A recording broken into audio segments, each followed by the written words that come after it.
Elections are getting closer than you think. Not only do we have the November 2024 presidential election, but you've also got individuals who are vying for various offices at the Illinois Statehouse. Every state representative seat is up every 2 years.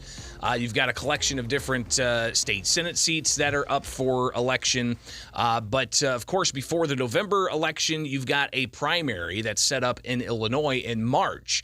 So a lot of attention is going to be focused, of course, on the presidential election and who's going to get the GOP nominee from Illinois.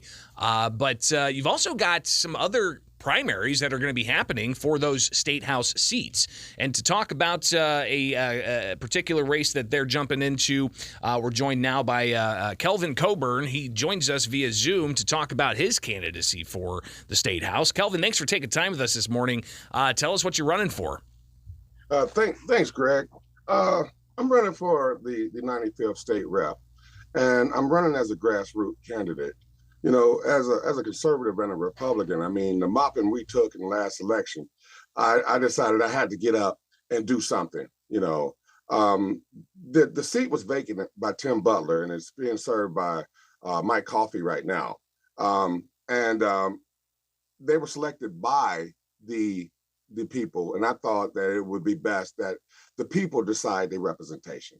So it's not that Mr. Coffey is good, bad, or indifferent. It's just that, you know, when people are appointed, I think the people should always elect their representatives, not be picked. So obviously, this is a announcement of a primary challenge of Mike Coffey, and if indeed he does take on that seat in the primary, what's going to set you apart from Mr. Coffey?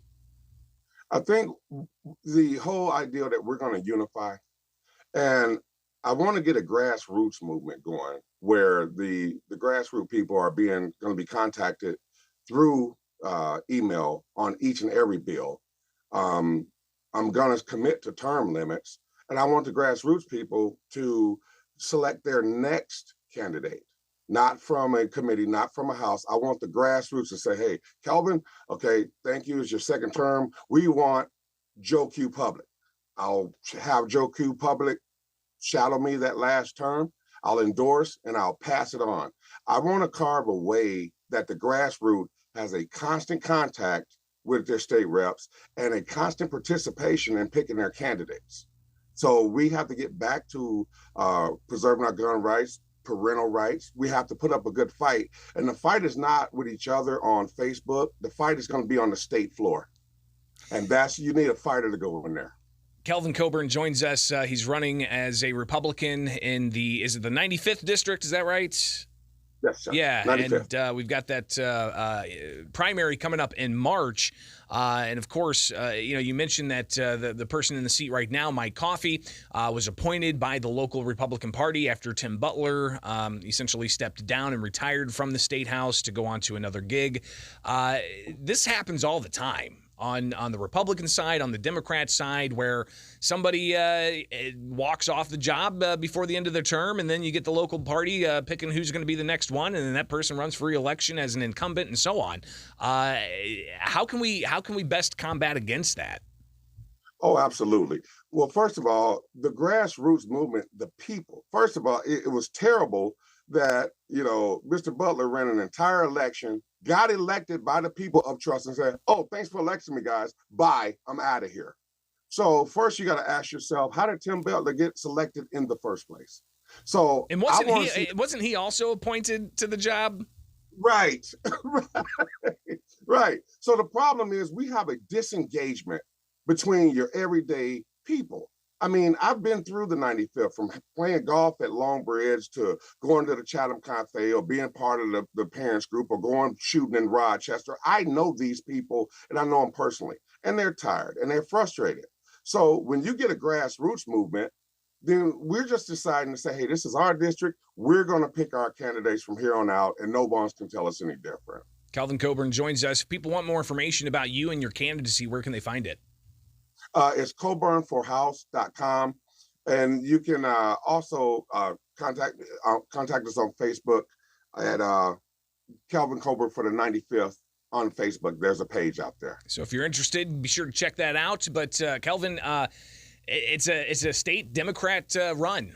We've got Democrats that control the House, that control the Senate, that control all constitutional offices.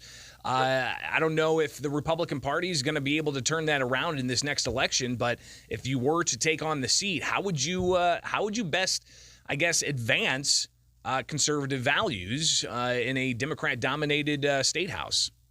One thing about Democrats is, they're cry bullies, and they have to write things down. And when you have to write things down, I'm going to make sure that my constituents know how to read appropriations. I'm going to try to empower all of our auditors who is bound by independence and objectivity to get involved in the process. Because right now, when legislation is passed and bills are passed, I've seen situations where there was witness slips against bills, and then the legislators put them through. So I think one of the things, when you get people involved and you teach them the process, and we can just follow the money. We can just look at the grants. We can look at the bills. We can look at, when you follow the money, the corruption always pops out, because transparency is the enemy of fraud. So when we get our people in there, let's go to Susan Mendoza's website. Let's go and see how much these agencies are spending. See, I love my auditors, and I'm part of this community. So I plan to put auditors in every facet on my campaign. One of my favorite things as a reporter is reading audit reports. Quite frankly, it's fascinating to see the detail and what's not reported on, and the different types of things that state agencies mess up or flub on. So, Kelvin Coburn, again, give us the website. People can get more information about you. CoburnForHouse.com. All right, fantastic. Kelvin, thank you so much. I guess we're going to be talking again in the near future, so I appreciate you taking the time and reaching out. Thanks a lot, Grant. And I tell everybody, hey, buckle up. This is going to be fun. All right. It is Springfield's Morning News on 92.7 WMAY, Springfield's News and Talk. And appreciate Kelvin joining us, and we surely will be talking with him again in the near future.